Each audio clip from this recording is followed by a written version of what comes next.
Chef Sarah Glover here, and we're in the land down under, cruising on a beach near sunny Byron Bay, and it's time to invite my family and friends over to create an extra special meal. And I have selected the Shimo Tomahawk steak that is the top dog, so we're going to give it the TLC that it deserves. We're going to season up that steak with a good amount of salt, and today I'm cooking it on a Weber kettle grill. We're using lumped hardwood charcoal. Make sure you do not buy briquettes, they're full of chemical. Get good quality charcoal. We're going to let the coal heat up for around 45 minutes before breaking. This is a really key part because you want your coals to be moved to the outside of the Weber before you put your grate on and before you put your steak down.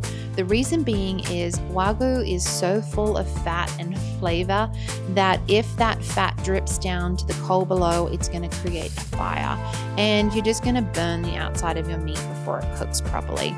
So we're going to place our tomahawks down on the grate, put the lid on, leave the vent open so that all that smoke can get out of there. And we're basically looking for around 20 minutes on one side, 20 minutes on the other, and an internal temperature of 50 Celsius. Look at that color on that tomahawk. I mean, I just want to dive in and eat that right now. It looks so dang good.